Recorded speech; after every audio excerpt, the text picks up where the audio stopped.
why are you happier but still more prone to giving up on life? You will see that Han Meditations. Hello guys, I'm Han. This is Kelly. Hello everyone. We are Han Meditations. We're back with another interesting and exciting video. And today we're going to be talking about more scientific discoveries. This one in particular has to do with the brain and the mind. And who wouldn't want a healed brain and a healed mind?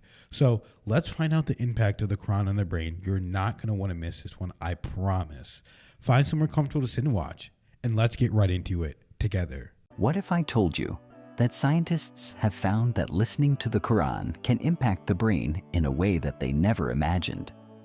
There was a study conducted with over 1,500 participants where scientists were measuring anxiety levels, and they found that after the participants listened to the Quran, there was a huge shift that took place, and anxiety levels were hugely reduced, and participants were left feeling more calm and relaxed. It always makes me feel really calm to listen to a Quran recitation, and it really touched my heart. Always when I'm sad or I feel stressed and I listen to the Quran, it really helps me to feel more calm. Another study found that listening to the Quran increased the brain's alpha waves. But what does that mean? Well, alpha waves are responsible for the feelings of peace and focus, entering the flow state. Another experiment conducted by scientists, where participants were asked to recite the Quran daily for 2 weeks. The brainwaves of these participants was measured, and it was found that there was a massive decline in depression. So it's clear from these scientific studies that the Quran can significantly reduce depression and anxiety. But what is depression, and how bad can it really get if it's not dealt with? Depression can affect both your mental and physical health, from feelings of sadness to aches and pains. You hear people saying, oh, it's all in the mind, or snap out of it to people with depression. They've found that parts of the brain shrink in people suffering clinical depression. What we do know is that these changes are definitely there in people who are depressed. But it could be reversed. So there's some evidence that suggests that when you recover from depression, at least some of these changes may go back to normal. New medication would help restore lost cells. Then by replacing those neurons, we hope that perhaps you'll get symptomatic changes in patients with depression.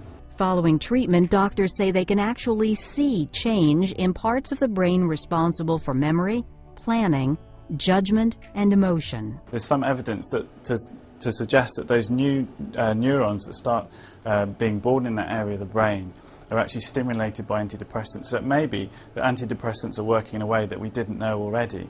And it may be that once we know exactly what area the brain can target, how we can target that area, we can design better treatments with less side effects that really target that region of the brain. Antidepressants and other pharmaceutical medications can often have severe side effects, whereas listening to the Quran has zero anxiety, stress, and depression affects nearly 20% of the world's population today.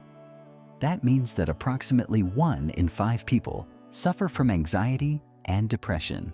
These problems can lead to physical, mental, emotional, psychological, social, and financial challenges. Like people talk about depression all the time. The difference between depression and sadness is just, from happenstance, whatever happened or didn't happen for you.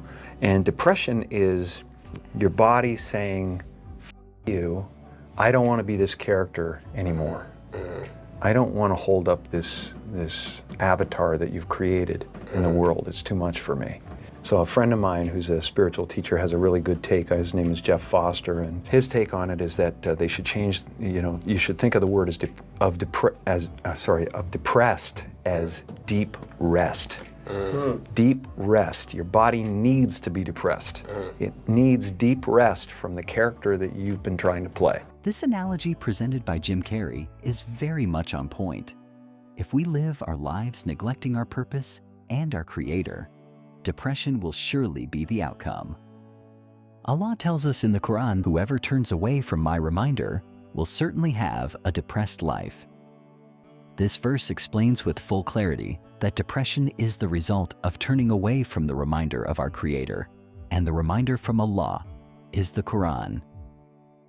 As the scientific studies we have shown you in this video, can prove listening to the Quran can counter depression, the opposite is also true. Turning away from it can increase your state of depression. And then at the end of Surah Taha, Allah Azza wa Jal speaks about Adam alayhi salam's story, and we're going to send you to earth and await revelation from us on earth. Why? فَمَنِ اتَّبَعَ هُدَايَ فَلَا يَضِلُّ وَلَا يَشْقَى. Whoever follows the revelation closely will never be lost and will never be miserable. And you know, there is just one more study I will share with you. It's so fascinating. This was a major study. 132 different countries, 140,000 different people. Lots of resources were pumped into this study about what constitutes life quality and happiness, right?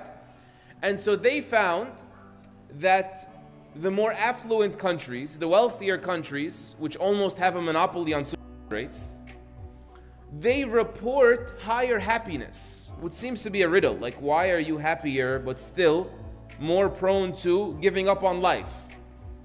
And if you look a little deeper, read between the lines, or just read the report carefully, you will see that happiness, they were actually testing for comfort, for luxury.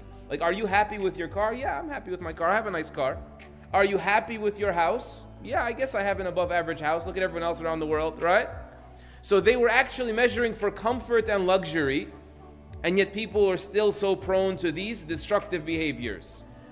A third question now will make it very clear why. They asked all of those they surveyed, do you see life as coherent, as purposeful, as having a meaning? Is there a meaning to life?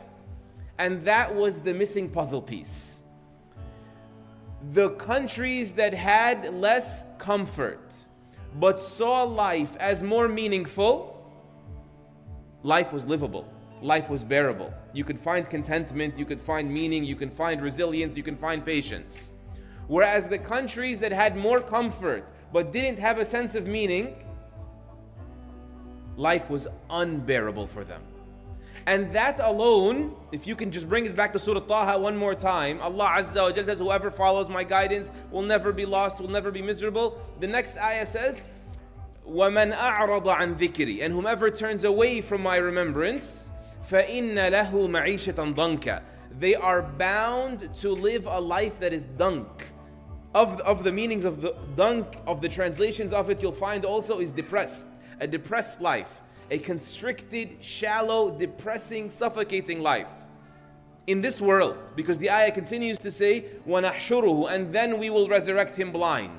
For turning a blind eye to our verses, they will be blind in eyesight as well in the hereafter. وإذ قلنا للملائكة اسجدوا لآدم فسجدوا إلا إبليس أبى فقلنا يا آدم إن هذا عدو لك ولزوجك فلا يخرجنكما من الجنة فتشقى إن لك ألا تجوع فيها ولا تعرى وأنك لا تظمأ فيها ولا تضحى فوسوس إليه الشيطان قال يا آدم هل أدلك على شجرة الخلد وملك لا يبلى فأكلا منها فبدت لهما سوآتهما وطفقا يخصفان عليهما من ورق الجنة وعصى آدم ربه فغوى ثم اجتباه ربه فتاب عليه وهدى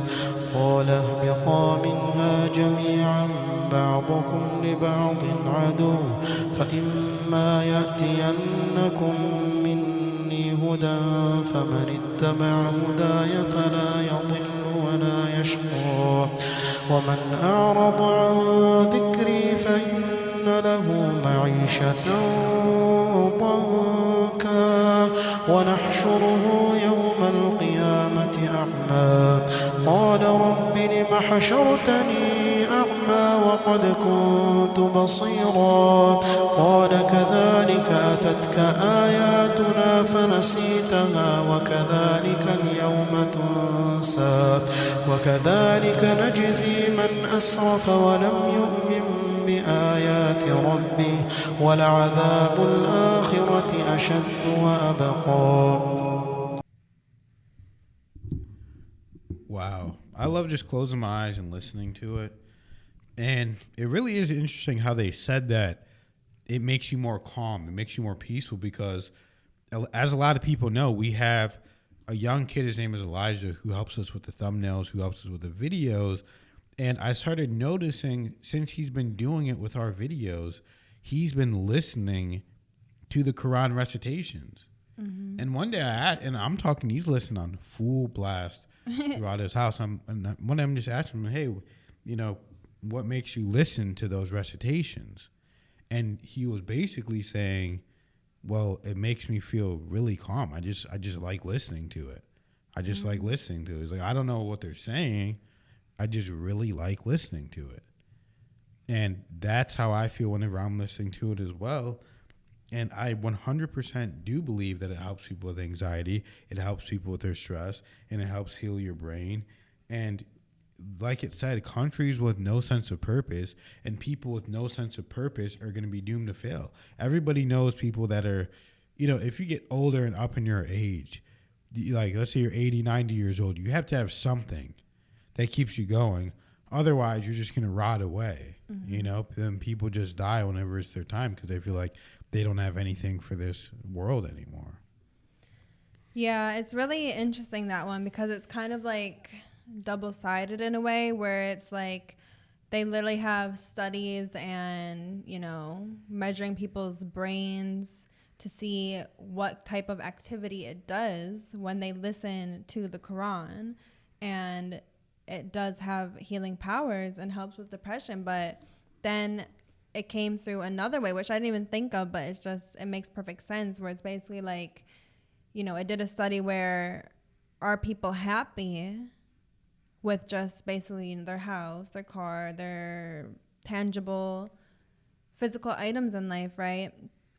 And it's about the purpose that it gives you. So without this purpose, without this fulfillment that, not just listening physically to the Quran, but living by it, following the example of it, it gives you joy because it gives you meaning for this crazy topsy-turvy world that is so hard to make sense of if you don't have this foundation. But as soon as you have this and understand this, you realize, oh, it is a test. And no matter what happens, I can't stop what God is going to bring me, but I can know that God has my back and God knows I can get through whatever comes my way. So I should know it too. And it makes you not depressed. Yeah, absolutely, guys. I mean, this video really was powerful, and you have to do stuff to heal your mind, whether it's meditate, listen to the Quran, whatever works for you, you have to do it. Mm-hmm. And, I do think people should be listening to the Quran more and learning the lessons that it has to give. So let us know what you guys think. Do you guys listen to the Quran? And thank you guys for watching the video, liking, subscribing, commenting, and sharing the video.